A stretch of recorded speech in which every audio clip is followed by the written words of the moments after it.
Muy buenas noches, amigos y amigas de la dotación. En un minuto comenzamos con la conferencia de nuestro amigo Joaquín Mañez Postigo.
Muy buenas noches, queridos amigos y amigas de la página anual 1921 100 años de historia. Estamos iniciando el mes de febrero con una nueva conferencia de nuestro tercer ciclo de conferencias del curso 2023-2024.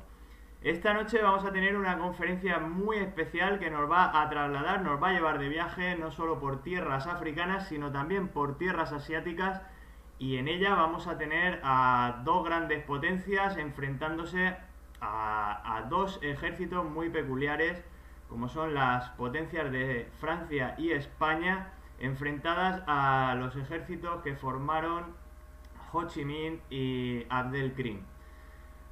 Sin más dilación, vamos a pasar a presentar a nuestro conferenciante. Nuestro conferenciante es Joaquín Mañez Postigo, que va a estar esta noche con nosotros. Este sevillano, afincado en La Palma del Condado, en Huelva, y con el que empezamos, bien lo recuerdo, el segundo ciclo de conferencias del curso pasado.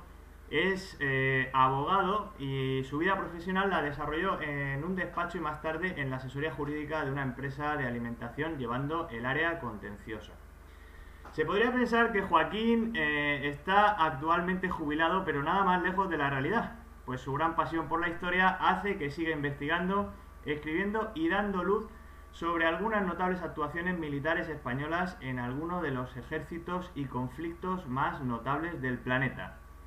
Dueño de la editorial Magazé, donde ha publicado ni más ni menos que 10 títulos en español, entre los que destacan El mito de Camerones, Sueños de conquista españoles en Saigón, Españoles en la Legión extranjera francesa, Soldados sin bandera, Azules y grises, una historia de la guerra de secesión y sus combatientes españoles, y el más reciente, publicado en el año 2022, Españoles en el ejército británico durante la Segunda Guerra Mundial, el cual he tenido el enorme placer de leer y disfrutar, por cierto.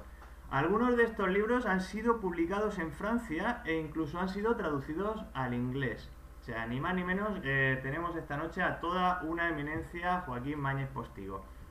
Hago un pequeño esbozo de la conferencia que vamos a tener hoy. Vamos a hablar de Anual a Dien Bien Phu, de Abdelkrim a Ho Chi Minh. Dos potencias frente a dos ejércitos de liberación.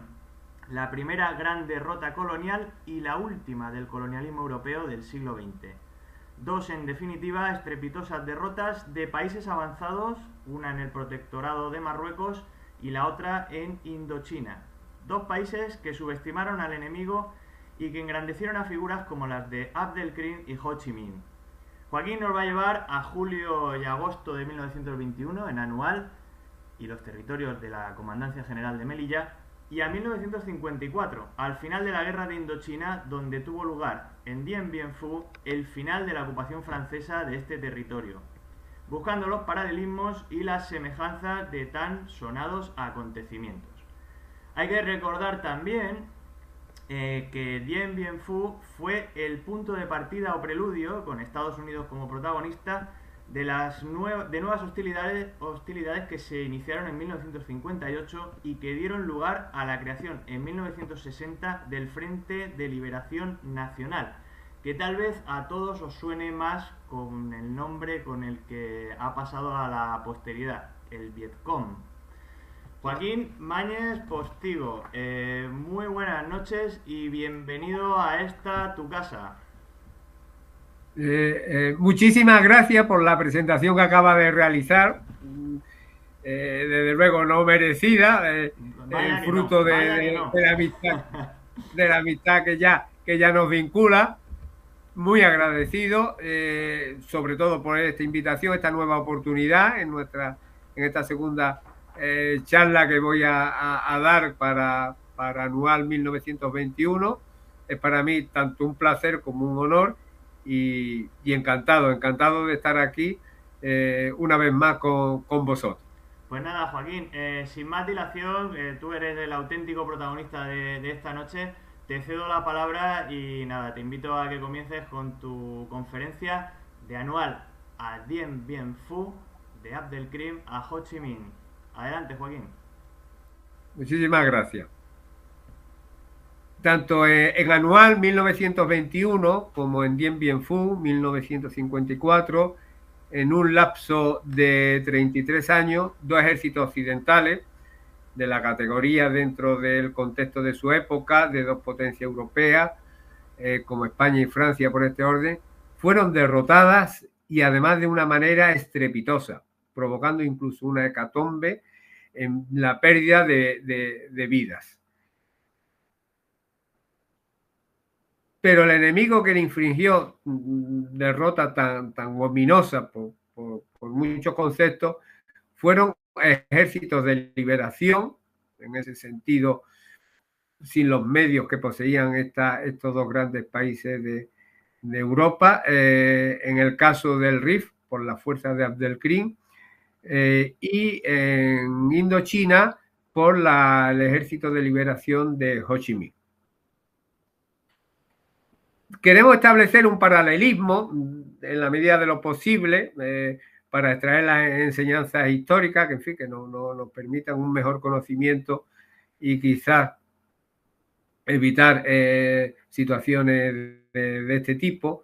Ambas derrotas, la de Anual y Dien Bien Phu, dos auténticas catástrofes desde el punto de vista militar para los países perdedores, que fueron sufridas por españoles y franceses, parten desde luego de un mismo error de concepto en su diseño estratégico. En ese sentido es el primer punto de conexión entre ambos fracasos militares. Y parten del mismo error de concepto en su diseño estratégico porque este diseño estaba basado sobre una confianza realmente excesiva desde el engreimiento de ambas naciones, sostenido por su propia supremacía armamentística, que así se reconocía, y por la capacidad tecnológica tanto en armamento como en preparación militar. Este diseño, desde esta supremacía, que parte quizás sin un fundamento técnico empírico, sino solamente sobre un estado de ánimo, es decir, sobre un criterio muy subjetivo de los mandos militares de aquella época, de ambos ejércitos, porque partían de un complejo de superioridad sobre estos ejércitos de liberación, escasos en medio, en preparación. Y así, sobre esta base, quisieron esbozar lo que era, en el caso de Anual, por las fuerzas españolas, una estrategia de avance, y para los franceses quisieron establecer una estrategia de contención de las fuerzas del Viet Minh. Diseños de estrategia que resultaron, por la fuerza de los hechos y vistas sus consecuencias, realmente unos diseños equivocados. Para desarrollar dentro para establecer ese paralelismo entre ambas derrotas, he establecido unos guiones, un criterio, que vamos a analizar en primer lugar los objetivos que se perseguía con el asentamiento de ambas bases o campamentos militares, tanto el de Anual como el Dien Bien Phu, para seguir por su ubicación, que eso nos dará una buena explicación de lo que sucedió posteriormente, las características de estas bases o campamentos militares, los errores tácticos que se cometieron sobre la ubicación de las dos bases, una diferencia, como ya he indicado, de 33 años, una en el continente africano y la otra en Asia. Algo que también es común a ambas derrotas, la hecatombe por las enormes pérdidas de vidas humanas en ambas derrotas. Y como batalla de esas dimensiones dantescas, en sus consecuencias, en sus efectos, habla un poco de que en todas ellas, en situaciones tan extremas y límites, tanto Anual como Dien Bien Phu tuvo sus héroes y sus cobardes. Y ya para terminar, pues citar los dos personajes protagonistas y vencedores, como fueron Abdelkrim y Ho Chi Minh. Vamos a empezar por el primer criterio objetivo, que se perseguía tanto con el asentamiento de Dien Bien Phu como el de Anual. Dien Bien Phu. Dien Bien Phu, para los mandos franceses, tenía un objetivo estratégico y una finalidad perseguida con la ocupación de Dien Bien Phu, de la hondonada, de un valle, con tres misiones fundamentales. Una de ellas, con el asentamiento, la instalación de esta base militar, actuar como tapón para impedir la invasión por parte de las fuerzas del Bien Minh del norte de Laos, establecer una base militar siguiendo el ejemplo exitoso de la base de Nasan, tuvo lugar el año anterior, 1900, dos años previos, en 1952, una base con la suficiente envergadura para retener y fijar una gran porción de la fuerza enemiga, aliviando así, en este caso, la presión ejercida por el Bien Minh sobre Hanoi, la capital de Tonkin, del norte de Vietnam. Y asimismo, desde una base como Dien Bien Phu, con gran envergadura en medio y efectivo, pues se podrían realizar operaciones ofensivas sobre la propia retaguardia del Bien Minh. Esos eran los tres objetivos que se marcaron los mandos franceses cuando ocuparon a finales de 1953 la hondonada, la cuvette, como dirían los de Dien Bien Phu. Era un inmenso valle que estaba rodeado de montañas. Respecto a Anual, el objetivo estratégico y la finalidad perseguida con la ocupación e instalación de las tropas españolas en Anual, en 1921, era asentar un campamento militar muy avanzado desde la retaguardia de nuestras propias tropas, como una base ya bastante adelantada dentro de la progresión militar que se estaba llevando a cabo desde Melilla para dar el asalto a Lucema, con cuya toma pues se daría por concluida la pacificación del río. En ese sentido, lo que habíamos comentado antes, el diseño estratégico con el asentamiento de Dien Bien Phu era de contención de la fuerza enemiga, y con respecto a Anual, la diferencia es que era un diseño con el estratégico, de desarrollo estratégico, con el asentamiento y la base, el campamento militar de Anual de avance, de trampolín para el asalto último y final a Lucema, y con eso da por concluida la pacificación del río. Para seguir el desarrollo de la comparativa de ambas batallas, vamos a analizar brevemente la ubicación de ambas bases. Para ello quiero empezar con una frase que la aplicaría más a Dien Bien Phu en este caso que Anual, del Sun Tzu, que uno dentro de sus sentencias ya tan conocidas, utilizadas, y que sirve de guía y biblia para los militares y expertos en cuestiones de esta índole, decía: combate cuesta abajo y nunca cuesta arriba. En ambos casos, especialmente en Dien Bien Phu, fue un error el no ocupar las alturas. Desde su ubicación y estructura, ¿qué tenían en común Anual y Dien Bien Phu? Que ambos eran dos campos atrincherados con una gran cantidad de efectivos. Esta acumulación de efectivos dentro de la propia base terminaría siendo, desde luego, una auténtica ratonera para sus defensores.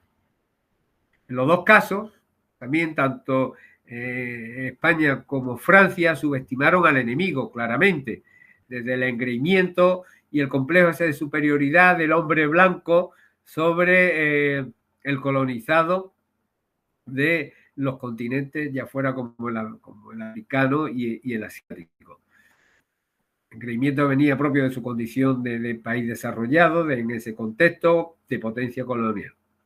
Lo que tuvo, desde luego, como efecto dos consecuencias, tanto en el primer lugar, porque desde esa altivez, tanto España como Francia minimizaron la capacidad logística y militar del enemigo, un craso error, como se demostró para ambas potencias, y además la consecuencia de ello es que ambos campos atrincherados se situaron muy alejados de las líneas propias. Así tenemos el caso de tal forma que para Anual solo cabía el transporte principalmente por acémilas, por mulas, a lo largo de una carretera hostil, tan hostil como infernal, de casi 125 kilómetros de distancia desde Melilla. Una distancia que si hoy en día puede parecer bastante corta, en aquel entonces era realmente abismal en cuanto a distancia y tiempo para recorrerla. En el caso de Dien Bien Phu, Dien Bien Phu estaba situada a unos 300 kilómetros al oeste de Hanoi, muy cerca de la frontera con Laos, y dependía exclusivamente del suministro aéreo a través y gracias a la única pista de aterrizaje del propio campo, que cuando este fue inutilizado por un bombardeo, por los bombardeos del Vietnam, se quedó prácticamente inutilizado casi a los 20 días de haber comenzado el asedio, se quedó en la fecha del 28 de mayo. Ya a partir de entonces, los defensores de Dien Bien Phu se quedaron completamente aislados, ya los suministros solamente le podían llegar a través de paracaídas.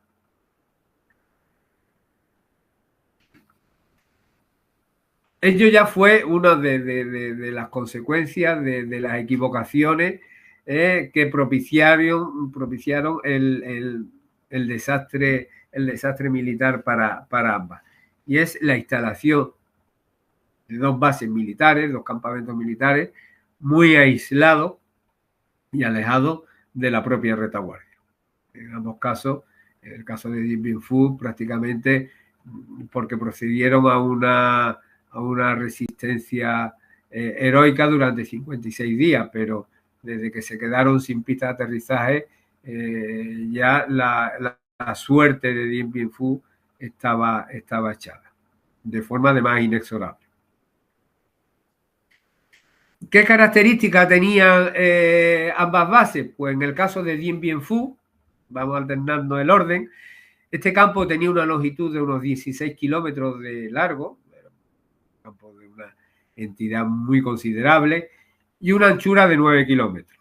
En las distintas posiciones atrincheradas que iban rodeando el cuartel general, la pista de aterrizaje, rodeaban al campo y en ese sentido lo cerraban. Las distintas tenían nombre de féminas, que iban en un sentido de la aguja del reloj, nombres tan sugerentes como Gabriel, Beatriz, Dominique, Eliane, Isabel, Claudine, Huguette y Anne-Marie. En un campo que finalmente llegaron a concentrarse en su interior algo más de 15.000 soldados. La cifra exacta, según alguna fuente, de 15.709 soldados. Con respecto al campo de Anual, el campo de Anual contaba con unos 3.000 efectivos de forma aproximada, según he ido recurriendo a las distintas fuentes. No obstante, en el mismo 22 de julio se habían congregado más de 5.000 soldados entre españoles y tropas indígenas aliadas. Esta posición estaba asentada sobre 3 colinas o lomas, cuyo valle central se hallaba el campamento principal, rodeado de un anillo de pequeños fortines o blocados. sobre en este caso, y dada la capacidad, la falta de reflexión, por esa seguridad en sí mismo, por menosprecio del enemigo, estas fortificaciones no carecían de fuente de agua propia, ni siquiera un aljibe donde almacenarla, por lo que para hacer la aguada tenían que salir fuera del perímetro en su busca, y en algunos casos recorrer incluso más de 4 kilómetros en la indefensión más absoluta. Era para las patrullas que tenían que hacer la aguada, era prácticamente como jugar a la ruleta rusa. Pero en este caso con 2 balas en el tambor y no una. Con esta descripción de las características de la base, podemos apreciar que se produjeron desde un principio errores tácticos, un error táctico en la ubicación de las mismas. En el caso de Dien Bien Phu, el error fue situar la base en un valle rodeado de montañas, sin haber calibrado ni tenido en cuenta la posibilidad de que el Viet Minh, en un auténtico alarde de fuerza e imaginación, pudiera subir la artillería a las montañas que rodeaban la hondonada de Dien Bien Phu, lo que fue determinante para su caída. Efectivamente,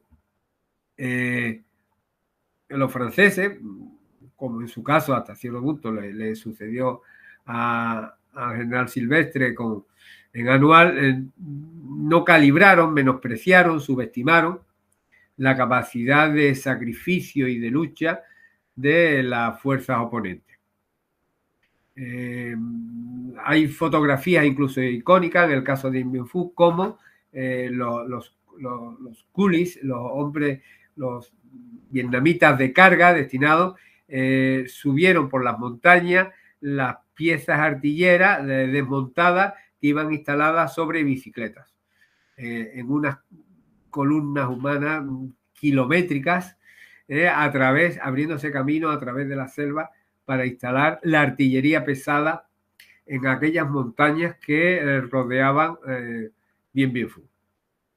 Efectivamente, las fuerzas de Ho Chi Minh lo lograron, consiguieron instalar la artillería de grueso calibre, artillería pesada, en aquellas montañas que rodeaban ese valle verde precioso por lo demás de Dien Bien Phu, y se inició la batalla el 13 de marzo con un bombardeo sobre una posición, la de Gabriel, que la aniquiló.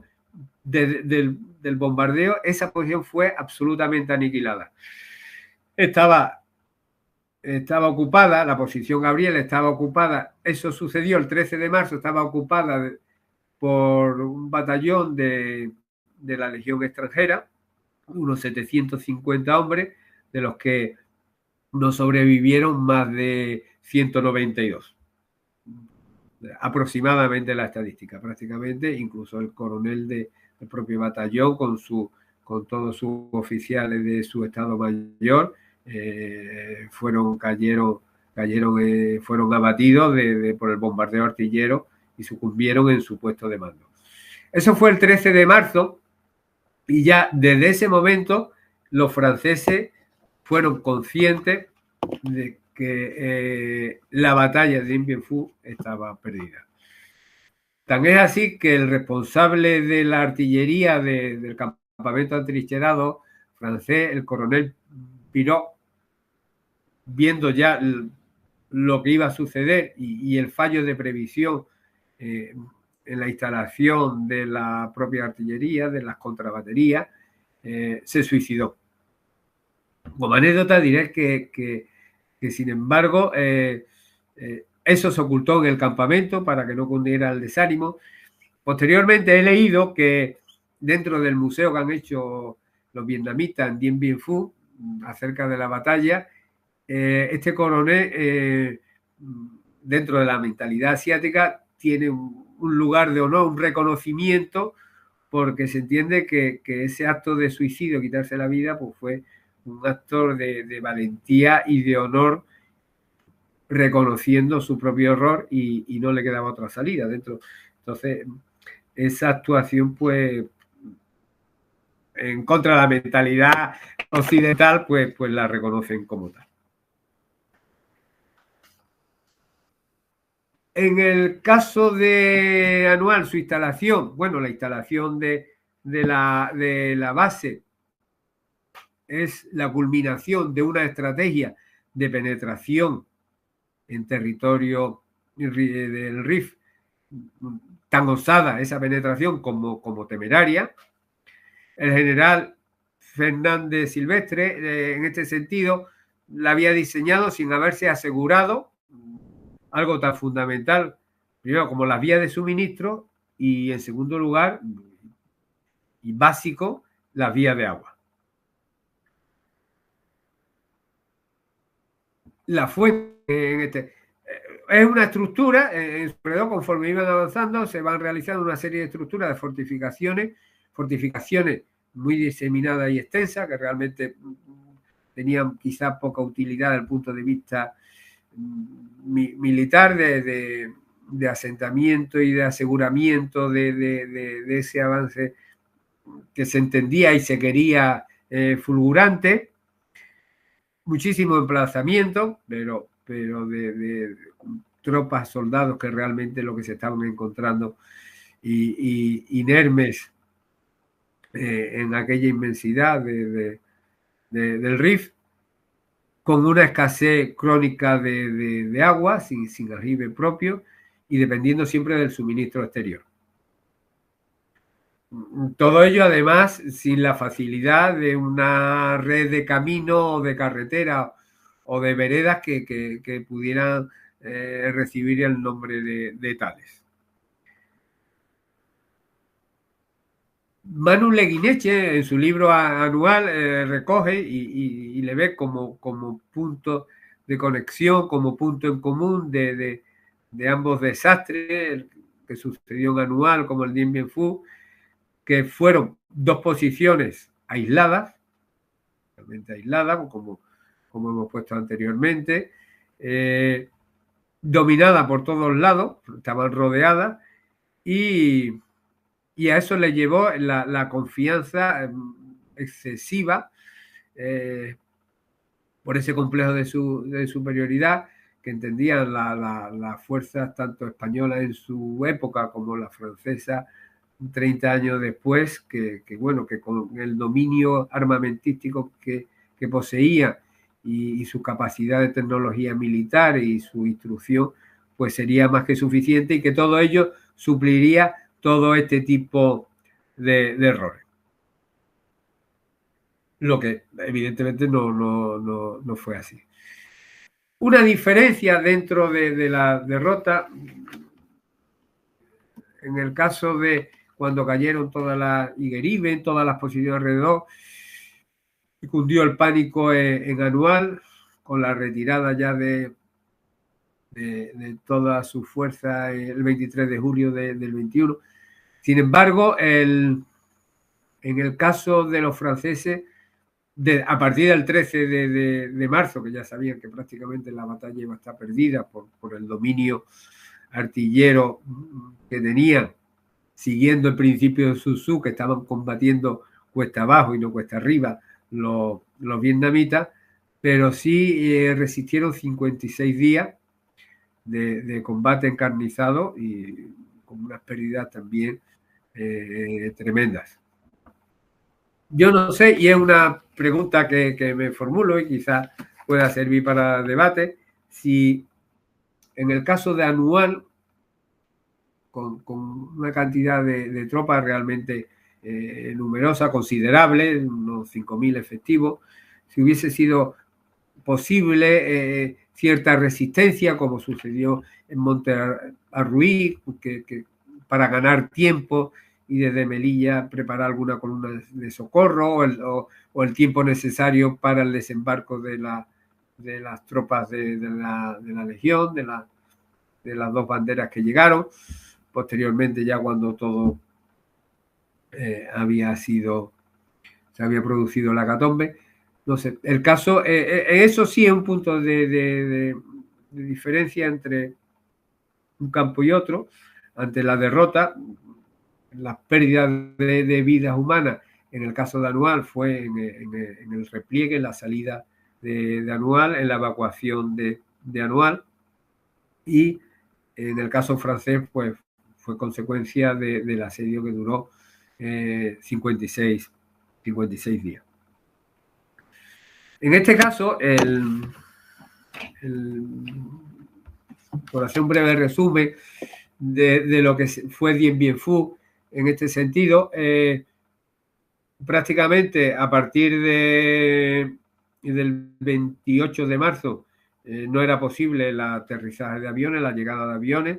A partir de esa fecha, el suministro que llegaba era a través del lanzamiento de paracaídas. Los refuerzos que también recibieron también fueron a través del lanzamiento de paracaidistas. En ese sentido, hay que destacar que conforme iban avanzando el mes de abril, se veía que no había posibilidad ninguna de salir con bien de aquello, lo que era una ratonera, además con los monzones encima, en fin, una ratonera de barro y miseria. Cada vez los lanzamientos paracaídas presentaban más dificultades porque el perímetro se iba cerrando. Muchos de estos lanzamientos de mercancía y víveres caían en campos enemigos de las fuerzas del Viet Minh. Hay un elemento heroico que quiero resaltar, que muchos de los paracaidistas que saltaron por solidaridad, era su primer salto, eran tropas de infantería, de caballería, que se presentaron voluntarios para acudir en socorro de sus camaradas asediados. El grueso de este lanzamiento se produjeron entre el 10 y el 11 de abril, cuando el campo se rindió el 7 de mayo, y eran hombres que sabían que saltando, sin haberlo hecho antes y sobre el campo de Dien Bien Phu, pues probablemente su destino se uniría al de los asediados, que no pintaba absolutamente nada bien. Se dieron hechos heroicos como el que estoy relatando, y al igual de lo que sucedió en Anual, también en Dien Bien Phu hubo estos actos de cobardía, y en razón del mismo se produjo un fenómeno con las ratas de Nanyu. Hubo unidades, especialmente, sobre todo sobre las tropas africanas que venían de las tropas coloniales del norte de África, incluso de tropas senegalesas, y estas tropas, soldados que desertaron, se refugiaron todos en los márgenes del río Nanyu, que cruzaba el campo atrincherado, y sobrevivían a duras penas pues de los lanzamientos en paracaídas que caían en sus manos. El mando francés de la base de Dien Bien Phu tenía tantos problemas que los dejó, no podía preocuparse de ellos, y los dejó que malvivieran fuera como desertores en Nanyu, en la orilla. De ahí el nombre despectivo de la rata de Nanyu. Sucedió lo mismo que Anual. Anual tuvo sus héroes y sus cobardes. Son los relatos en esa ya evacuación que devino en espantada general de Anual. Se dieron el caso de esos oficiales que abandonaron a sus hombres, que se montaron en los vehículos para huir, simplemente pensando en su propia vida, no haciendo uso de la responsabilidad como oficiales del ejército español de atender y asegurar la retirada ordenada de sus propios soldados, con el ejemplo magnífico, heroico, incluso épico del regimiento de Alcántara. En situaciones militares tan extremas que rozan la tragedia, pues se ve lo mejor del hombre, del soldado, y lo peor, pero en todo hiperbólico, exagerado. Y el igual en este sentido, en esa actuación heroica, como en Dien Bien Phu lo tuvieron especialmente las tropas paracaidistas del ejército francés y las unidades de la Legión, pues en este caso lo tuvieron los soldados del regimiento de cazadores de Alcántara número 14. Me permito hacer una pequeña digresión. Yo, como aficionado que soy al caballo, me gusta montar a caballo, y conociendo eso, no puedo imaginarme lo que sería ya la última carga al trote. El galope imprime otro ritmo, pero al trote es como esperar a la muerte a cámara lenta para un jinete en esas condiciones. Fue algo heroico, sublime, la actuación que tuvieron los cazadores, los soldados de Alcántara. Contraposición, los casos pero realmente la historia, los casos de cobardía de estos oficiales, pero realmente la historia a quien le hace honor y le rinde mérito es a los que fueron héroes, porque de luego al sobreponer su propio miedo a la muerte, pues eso es espíritu, y eso es lo que realmente sobrevive. En el caso francés se dieron un ejemplo también encomiable, hechos de hombres que prácticamente llegaron hasta el final exhaustos, sin prácticamente ya apenas le quedaban raciones de combate, en esas trincheras llenas de barro, en las que incluso vieron a su enemigo de frente, hasta que en Dien Bien Phu se rindieron, que no fue una rendición formal, porque se les prohibió desde Hanoi al coronel, que en última instancia lo ascendieron a general de Castries, a que izara bandera blanca alguna, simplemente que cesaran de luchar, que depusieran las armas, y así terminó la batalla de Dien Bien Phu el 7 de mayo, a partir de las 5 de la tarde, cuando se ordenó por los franceses del campo atrincherado que cesara el fuego. ¿Qué es lo que sucedió con ambas batallas? Pues realmente que se produjo una hecatombe gigantesca de pérdida de vidas humanas con ambas derrotas. Y además en cifras realmente muy, muy similares. En el caso francés, vamos a empezar por la batalla más reciente. En el caso francés, los soldados que finalmente fueron comprometidos a lo largo de este periodo de 56 días, a lo largo de la batalla, fueron 15.709. En un principio, cuando se instaló la base militar, no llegaban a esta cifra. Posteriormente, con los diversos refuerzos que llegaron a través del lanzamiento en paracaídas, se llegó a este número, a esta cantidad.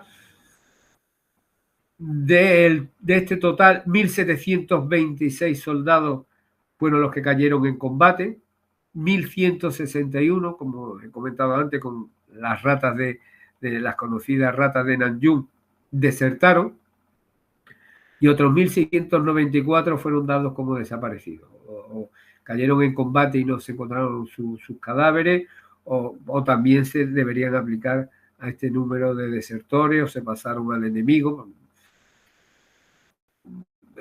Realmente no se desconoce su paradero último.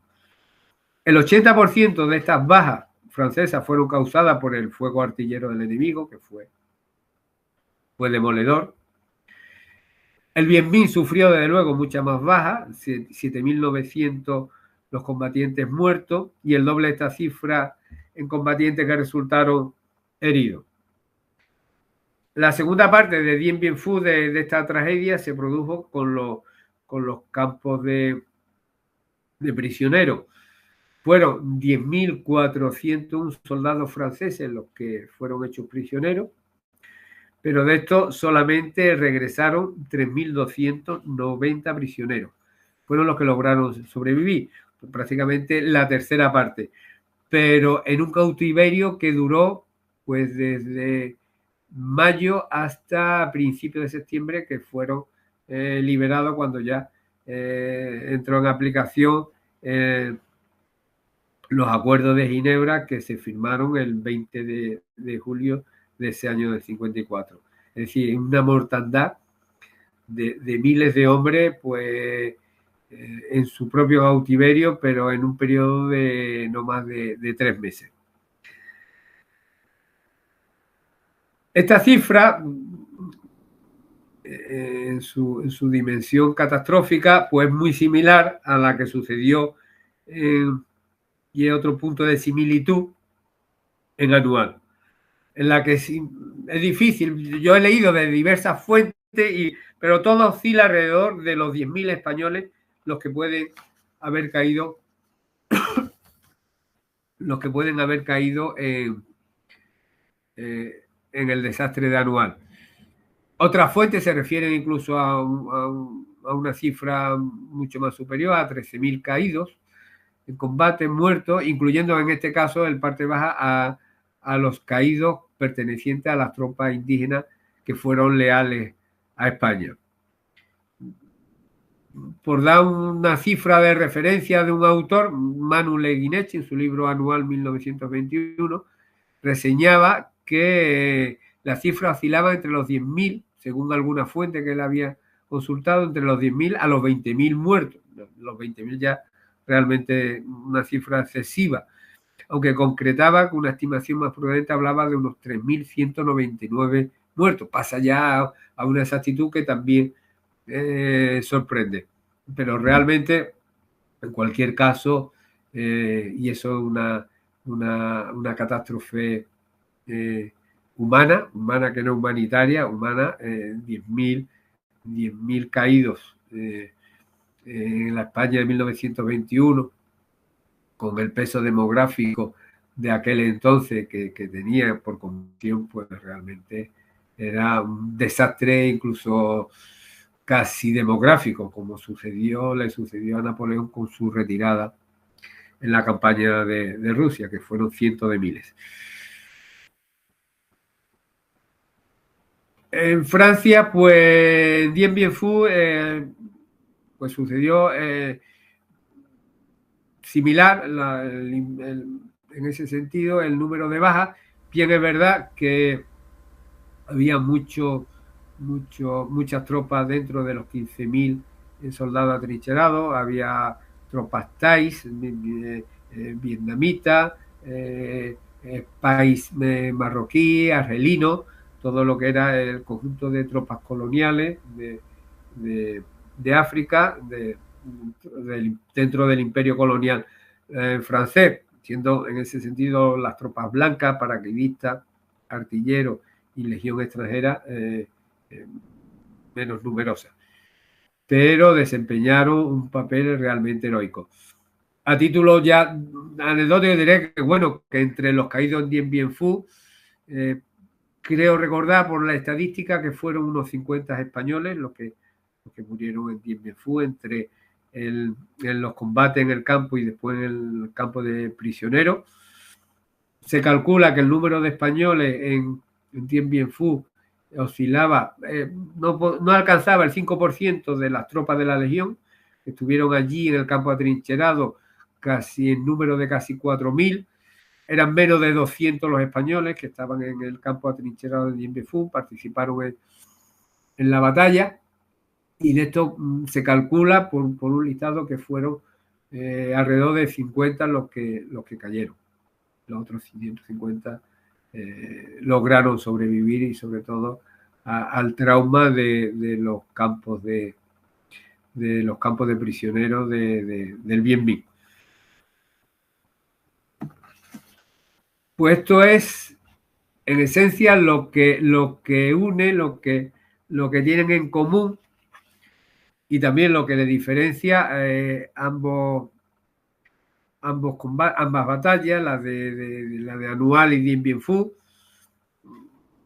que siguen en nuestra memoria, que se siguen estudiando, que en este caso como dentro del magnífico grupo de Anual, que me ha invitado porque realmente aún pese a los años transcurridos y en la memoria de nuestros mayores, todavía nos quedamos impresionados en la tragedia que vivieron nuestros compatriotas en unas condiciones terribles.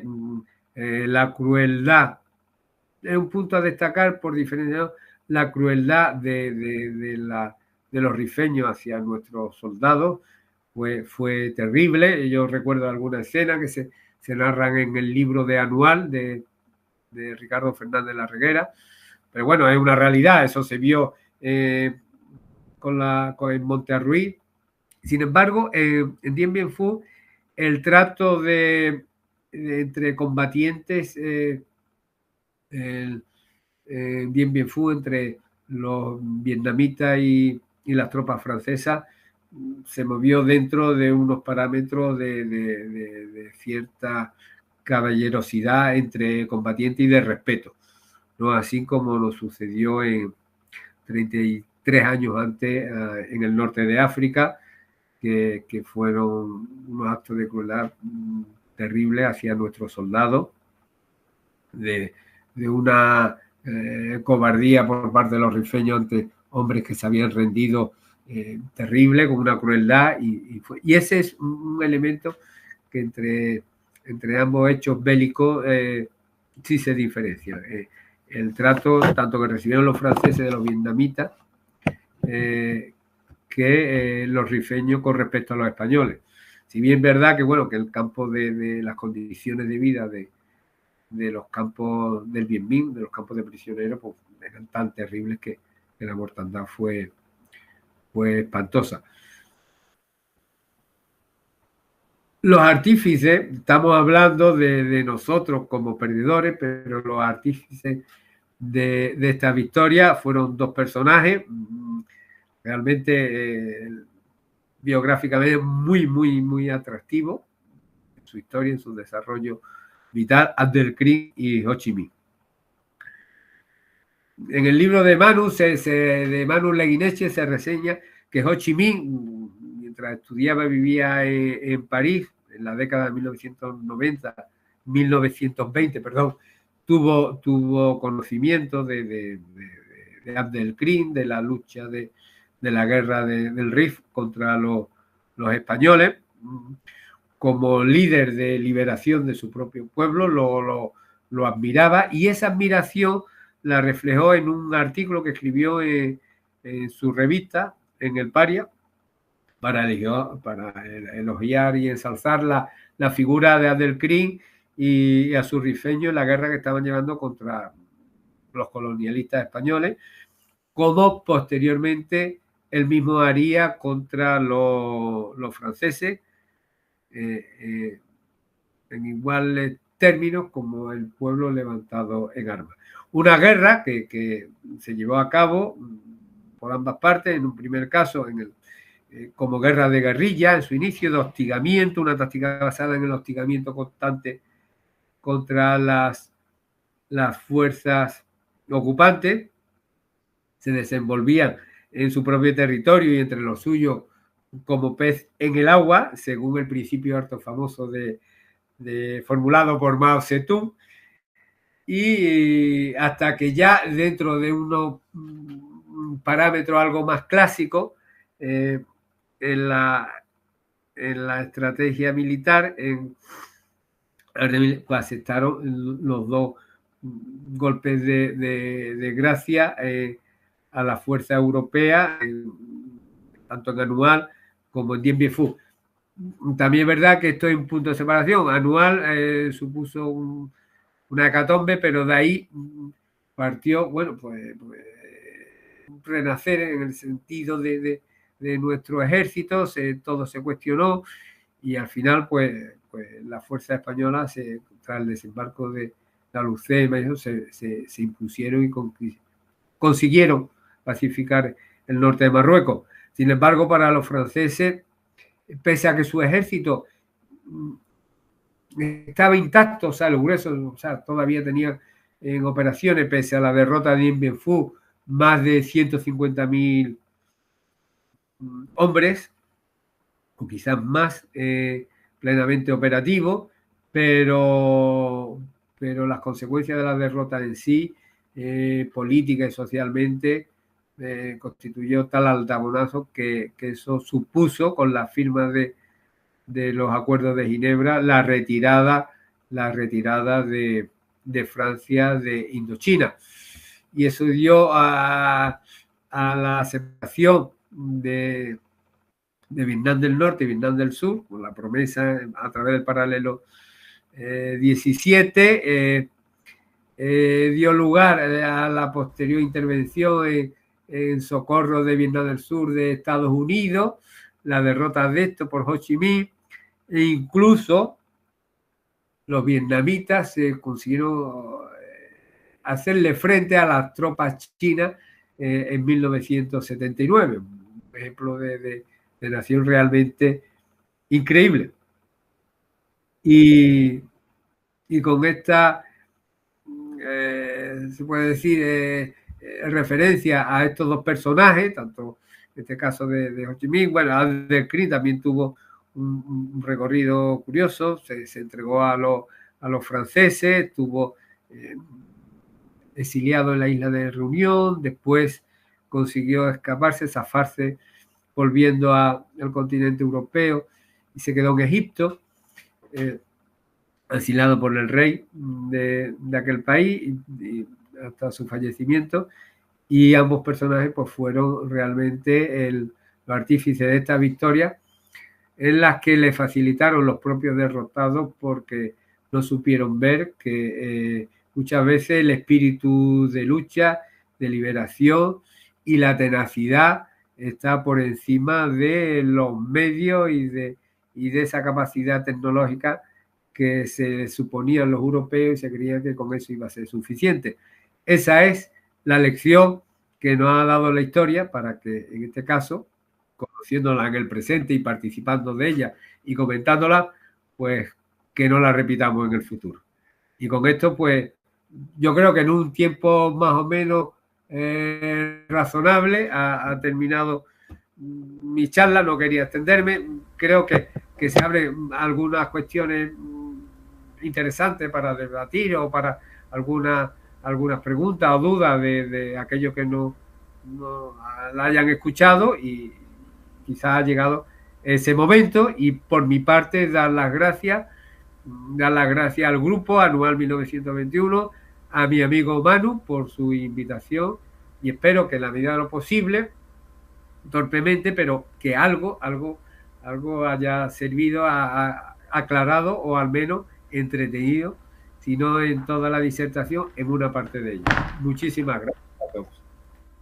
Muchísimas gracias a ti, querido Joaquín. Desde luego, yo creo que ha cumplido todos los criterios que estaban mencionando. Nos hemos divertido, hemos disfrutado y hemos aprendido contigo, como siempre, muchísimo. Varios son los compañeros que tenemos hoy aquí por la parrilla, algunos de ellos habituales. Mi brigada: Rubén Juárez, Salvador Andrés Peláez, Susana Marina Portillo, Ana Ruiz, Solimar y otros que no han intervenido en el chat, y que bueno, que sé que están ahí porque somos más de los que aparentamos ser. Bueno, Joaquín, voy a poner una imagen que tú desgraciadamente no puedes ver, pero que hemos comentado antes, que es la de la película de Dien Bien Phu. Vuelvo a un tema que ha sido muy tratado aquí en este ciclo de conferencias, que es el de la capacidad que han tenido otros países de vanagloriarse de sus grandes logros, o incluso de reconocer a través de sus expresiones artísticas, en este caso a través del cine, derrotas como la que tuvieron las tropas francesas en Dien Bien Phu. Nada, simplemente mi pregunta es, no sé si te llama la atención este hecho de que países como Francia pues lleguen a través de esta película de Pierre Röderdorfer gracias por por la pronunciación, que la mía ha sido pésima. Creo que lo de Pierre más o menos lo he conseguido, pero el apellido se me ha trancado, se me ha trancado. Es que el apellido es complicado con muchas consonantes y eso a nosotros, Sí, los españoles, no. así como un poco La película, franco mira, la germano, película, sí, la película la he visto 2 veces. Bien, es verdad que la primera vez me decepcionó un poco, no sé, esperaba, pero cuando la vi por segunda vez ya me encantó. Entre otras cosas porque la película tiene una fotografía magnífica. Hay algunas escenas de, de los combates en las trincheras de Dien Bien Phu que son magníficas, que están muy bien logradas. La música de fondo, la fotografía, lo que era el campo atrincherado en sí, incluso la ambientación de la vida de retaguardia en Hanoi, también el vestuario, la atrezo. La verdad que la película, cuando la vi por segunda vez, me encantó. Dicho lo cual, los franceses han hecho ese esfuerzo como tantos otros países de nuestra órbita, pues ensalzan su hazaña bélica, ya sean victoria clamorosa como derrota aplastante. En este caso nosotros no tenemos, desgraciadamente, y lo echamos en falta. Si bien es verdad, y yo es un criterio personal, sin abrir debate, si bien es verdad que visto lo visto, y me estoy refiriendo a lo último del sitio de Valer, pues para eso pues no hacemos nada, ¿sabes? Porque nos quedamos quietos. sí, lo pienso así, para eso no hacemos nada, ¿sabes? Entonces, claro, si se va a hacer película, que no la hacemos, pero por lo menos que se hagan, ¿sabes? En fin, un poco respetando cierto rigor histórico y cierto rigor histórico, es decir, que nunca se contextualice desde la ideología del presente o de la ideología dominante, esto porque termina siendo un horror. Entonces, la he hecho en falta, me gustaría, porque no sé, llevar al cine la carga de Alcántara, pues eso sería, vamos, saldríamos de allí todos emocionados, pero claro, ¿no? Si algo como eso, ¿sabes? Empezamos a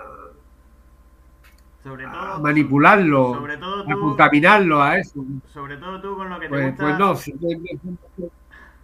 Sobre todo tú con lo que te gusta la monta, ¿eh? Sí, hombre, eso sería magnífico, es decir, porque hay que sentirlo, o sea, sí, el tener esos caballos ya, el tener que dominar tanto al caballo como al miedo, ¿sabes? Eso es brutal. Eso tenía que ser realmente extraordinario, ¿no? Te voy a pasar, mira, nos pregunta Ana Ruiz si no piensas que el menosprecio realmente no fue tal en Anual, sino tal vez más la influencia de actuar bajo la directriz de que era un protectorado y no una invasión propiamente dicha. No sé qué opinión. Bueno, sí, la diferencia jurídica está bien hecha, pero al final, en conclusión, la diferencia jurídicamente está bien hecha, es decir, el caso de Francia era la colonia, era Indochina, y el caso de Marruecos era un protectorado. Hay una diferencia, pero yo creo que las consecuencias eran las mismas, es decir, era un ejército que tú ibas a imponerte, en el que le iba a permitir cierta autonomía por ser un protectorado de orden político, pero tú no dejabas de ser un ejército que estaba invadiendo un país y que te quería imponer con tu propia estructura, dentro del margen, que era el mismo caso que ocurría con el Marruecos francés, ¿no? Y sucedió lo mismo, una guerra que para los franceses les duró hasta 1934, cuando lograron pacificar todo el protectorado marroquí bajo la férula francesa, a 1934. Al final la consecuencia es la misma. Aunque jurídicamente no es lo mismo de una colonia que un protectorado. Y bueno, incidiendo un poco sobre este tema, nos dices si piensas que el hecho de que intentasen que primase la acción política sobre las armas nos llevaría, en opinión, bueno, la pregunta que nos hace Ana Ruiz, a ver Anual desde un prisma distinto al que vemos a Dien Bien Phu en este caso.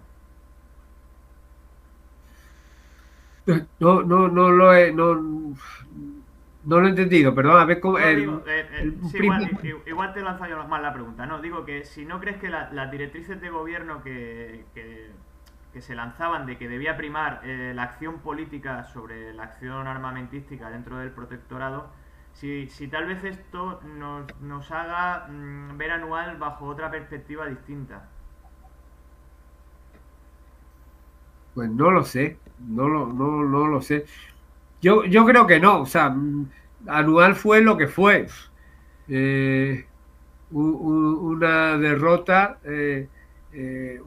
española tan catastrófica en vida humana como humillante en lo político. Y es eso, no tiene más, no creo que le quepa la sutileza de decir si se hubiese, realmente pasó lo que pasó y eso no.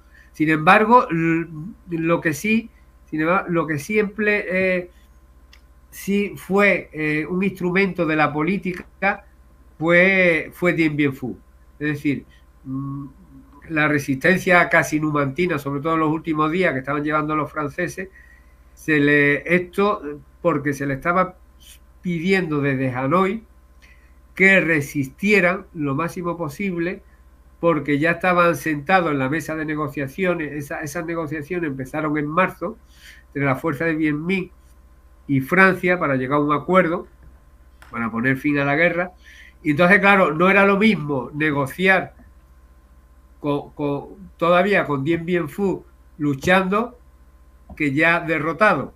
Y entonces le estaban pidiendo, los negociadores estaban acelerando el proceso de las conversaciones para llegar a un acuerdo y a su vez le pedían a los soldados que estaban en Dien Bien Phu que resistieran, porque dentro del peso de fuerza en la negociación no era lo mismo desde una posición de derrotado al combatiente.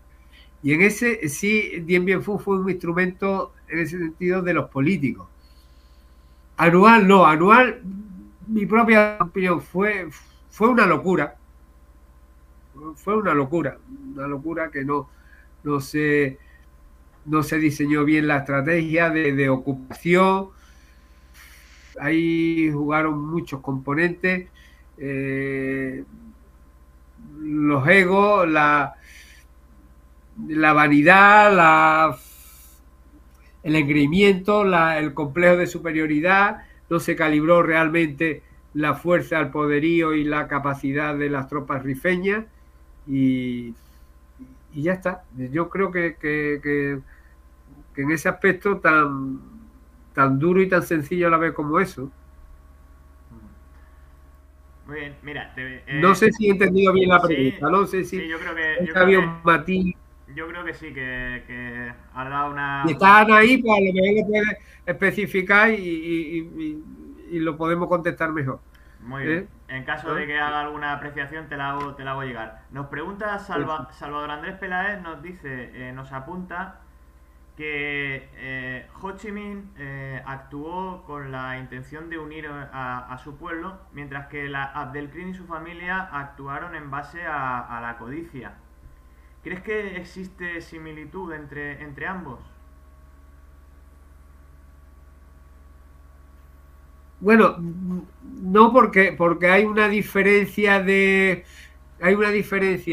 época, de contexto histórico y de ideología. Ho Chi Minh era comunista, Abdelkrim no, era un jefe tribal. Podía más el peso de su propia tribu, de la familia que le rodeaba, que pertenecía a una tribu determinada, y a la religión, el peso del Islam, y Ho Chi Minh era un comunista convencido. Y efectivamente, ese concepto de liberación de la nación que tenía Ho Chi Minh, pues seguro que no lo tenía Abdelkrim. Abdelkrim era un jefe tribal, y sus tribus y las tribus adyacentes, pues lo que querían era desembarazarse de un ejército de ocupación que venía allende los mares, y poco más. Y evidentemente en ese sentido no tenía esa vocación política o esa altura de decir, bueno, pues la posibilidad de un estado, de la creación de un estado del RIF, como se entiende una concepción de nación-estado como su concepción moderna. Creo que desde luego estoy de acuerdo que no llegaba a eso en absoluto. Ho Chi Minh era totalmente diferente. Bueno, una de las cuestiones que has tratado en tu conferencia y que a mí me ha parecido muy interesante, ¿no? Y que sí que creo que marca un punto diferencial entre ambos entre ambos conflictos, es el trato entre combatientes. Me ha llamado mucho la atención porque es uno de los signos que probablemente marcaron la idiosincrasia de determinado cuerpo del ejército español, probablemente, insisto. Y este apunte quería hacerlo, y también quería hacerte una pregunta, porque sé que es tu especialidad, y bueno, me gustaría que ahondases un poquito más en ello. ¿Qué hacían los españoles en Dien Bien Phu?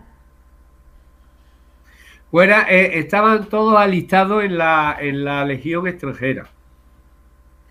En Dien Bien Phu prácticamente casi no llegaba a la tercera parte, pero algo más de la cuarta parte de las fuerzas acantonadas en la base de Dien Bien Phu de las fuerzas armadas pertenecía a distintos batallones de la legión extranjera.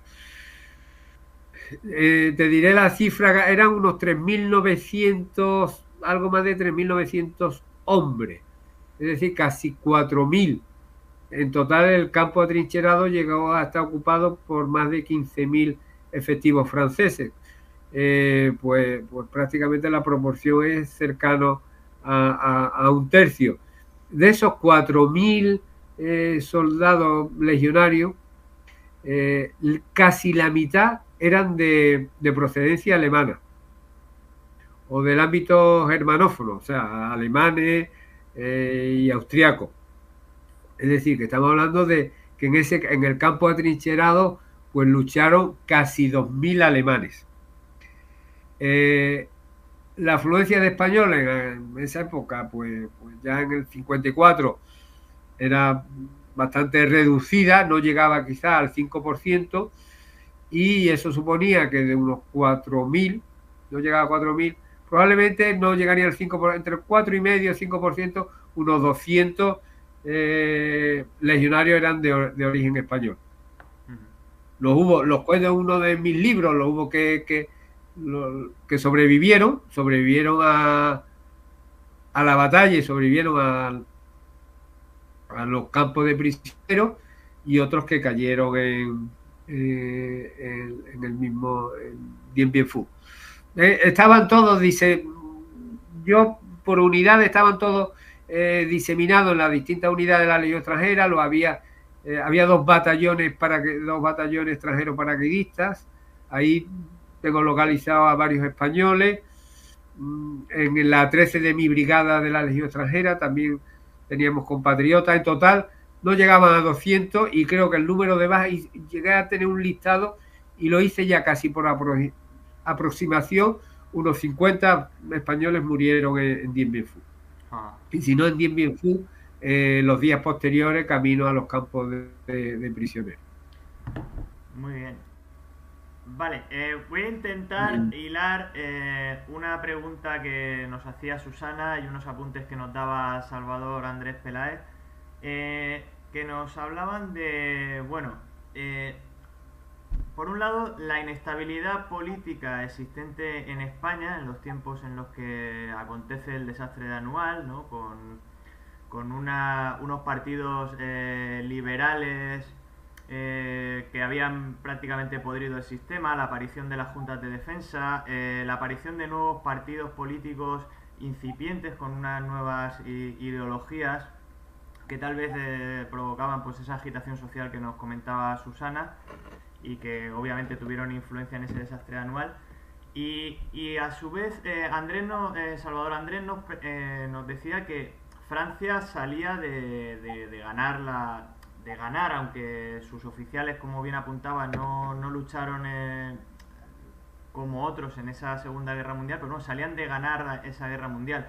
Entonces yo la pregunta que te hago, que va enlazada también con ese trato entre combatientes que hablábamos antes, es: ¿puede ser que toda esta inestabilidad que venimos comentando, que sufría nuestro país durante el desastre anual, influyese en la forma en la que o sea, en ese trato entre combatientes que se produjo, en el que los españoles, una vez que llegó el desquite, o sea, fuese tan violento, unido y sumado también al propio trato que los rifeños dieron a las tropas españolas en posiciones como Monte Arruid u otras que todos conocemos?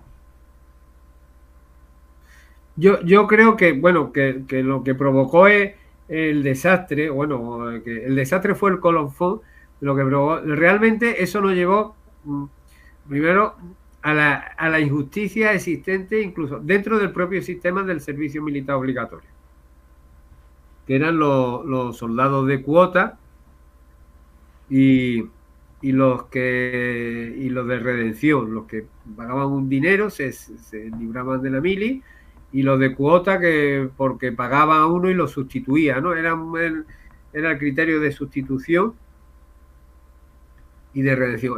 Eso era injusto, es decir, porque realmente a la guerra terminaban yendo los más pobres.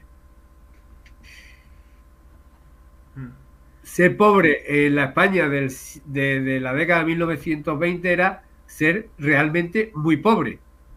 De hecho, yo creo, y me sorprendió, que el índice de analfabetismo entre los soldados españoles que estaban en el norte de África puede ser superior a los analfabetos de los soldados estadounidenses que lucharon en su guerra civil americana pues 60 años antes.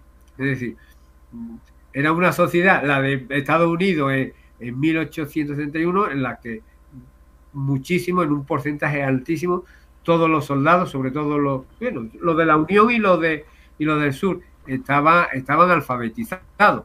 Eso fue el boom de los periódicos, estos de lo que fue conocido después como prensa amarilla. Se leía mucho y se escribía mucho, porque estaban cultivados, sabían leer y escribir, estaban alfabetizados. Sin embargo, la proporción de analfabetos, yo creo que en el ejército llegaban, no sé, dudo en la cifra, pero me atrevo a decirla, creo que llegaban superior al 60%.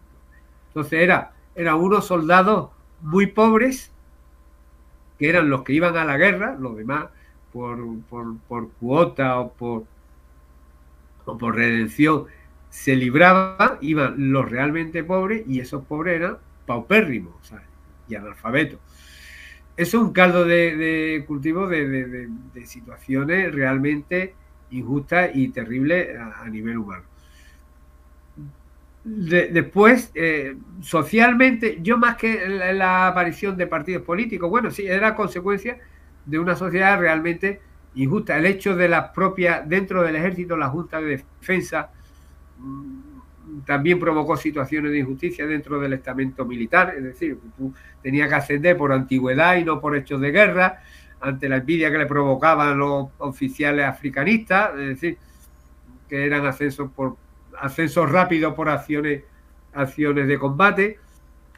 Y creo que todo fue realmente el caldo cultivo para el desastre, fue la situación social española de aquella época, que ante la pobreza y la miseria, pues todo eso trae como consecuencia mucha injusticia. Y eran pues esos soldados que no estaban, pues que iban realmente, apenas podían aprender o asimilar el conocimiento básico de la instrucción militar porque no estaban preparados para ello. Entonces iban prácticamente a un matadero. De hecho, al principio yo creo que fue a partir de 1921, para hasta entonces las tropas españolas no se empleaban como tropas de combate, eran siempre las tropas indígenas, aliadas, afines a España. Pero yo creo que realmente el contexto político sí, pero el contexto político también era fruto de la situación social de esa España de la década de 1920. Y el ejemplo estaba en nuestros soldados de aquel entonces. Soldados paupérrimos, no se podían escapar de la guerra y sin preparación alguna.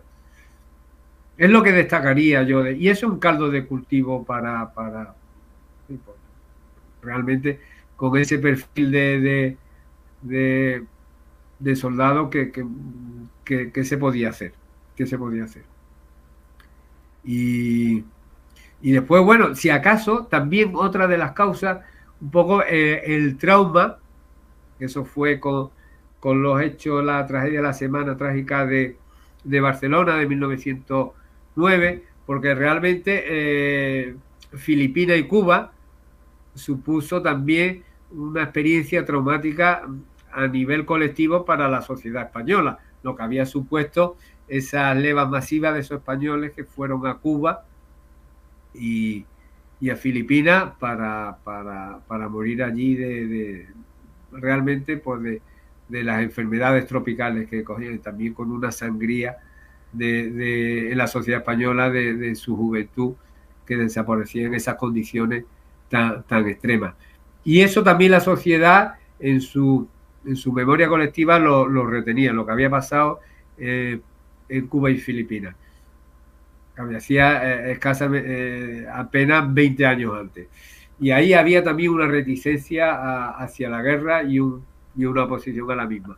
Y creo que más que la aparición de políticos, de partidos políticos, de ese trasfondo político, de trastocamiento de la realidad política, estaba la realidad social. Y la realidad social era aplastantemente durísima para lo que era España en aquel entonces. Y era miseria e ignorancia. Y de ahí no puede salir nada bueno. En fin, es mi lectura de lo que sucedió. Y aún así luego llegaron los franceses y volvieron a caer en otro desastre militar, por estos tal vez, como tú comentabas al principio, excesos de grandilocuencia o bueno, ¿no? de mala planificación y de subestimación del enemigo. Efectivamente. Ya he contado el caso, es decir, llegaron los estrategas franceses, llegaron a Dien Bien Phu, la hondonada, un valle rodeado de montañas, y digo, bueno, pues este es el terreno ideal porque cumplimos en sus tres vertientes nuestro objetivo estratégico, tapón del Bien Minh para que no invada Laos, que también era territorio francés, contención, aquí podemos concentrar tropas enemigas en gran cantidad que libere la presión sobre Hanoi, porque se concentre en conquistar Dien Bien Phu, y eso libera la presión sobre la capital, sobre Hanoi, y después como una base de 16.000 hombres, de casi 16.000 hombres en su momento más álgido, pues podían lanzar contraofensiva también muy potente. Esa era la idea. Pero claro, desde su prepotencia, los que no pensaron, no daban por hecho que esas montañas podían ser ocupadas por la artillería bien, porque entendían que era muy trabajoso y que no, y que los soldados vietnamitas no estaban capacitados para ello. Y lo hicieron. Y lo hicieron. Y el responsable del campo, el coronel Piró, responsable de la artillería, en este caso de las contrabaterías, con el bombardeo que aniquiló el puesto Beatriz, el mismo 13 de marzo, se dio cuenta de que el campo ya estaba perdido por mor de la artillería vietnamita. Y por eso vio que la única salida que tenía fue, se suicidó. Se suicidó con una granada, se apretó una granada, una bomba de mano, perdón, granada dicho, bomba de mano que se apretó contra sí y le quitó la anilla. Esa fue la manera de... Y sin embargo, dentro de los franceses del campo es esta figura la que reconocen los vietnamitas. Vaya. Cuando para los franceses la comunidad occidental es un poco, ¿saben? Constante de, bueno, para decir, uno de sus oficiales se ha quitado la vida. Vaya con la... Pero cometieron cometieron errores de bulto. La posición Beatriz... Errores de bulto como...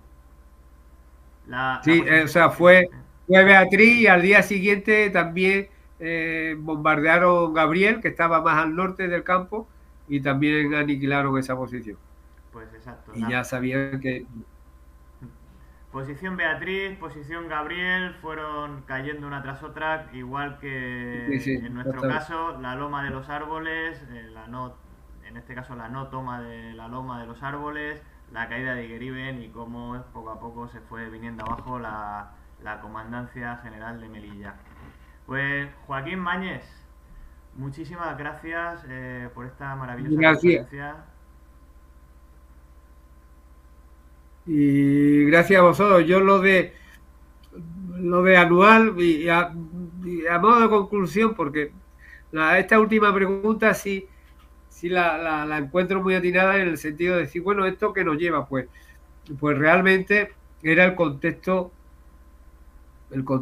sociopolítico y sobre todo social de esa España después del desastre del 98, socialmente devastada, una España muy pobre,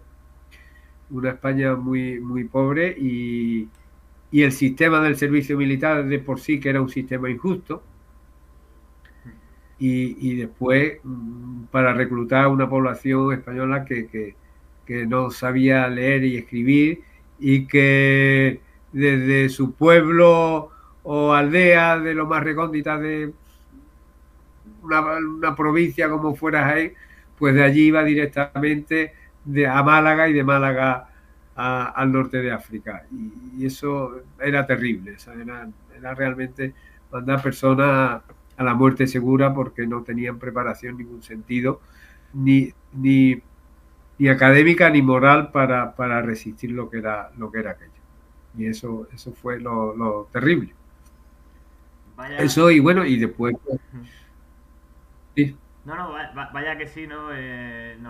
Una de las historias más emblemáticas en este sentido nos la cuenta nuestro compañero y amigo también Jesús Castillo Vidal, con esa marcha del soldado desde su casa en el pueblo más recóndito de la península, sin prácticamente posibilidades de llegar a la capital, si no es pateando o con suerte yendo en algún carro o en algún autobús maltrecho hasta la zona donde se producía el reclutamiento y al final pues, la marcha hasta Málaga, en este caso como tú comentabas, y la marcha para el norte de África.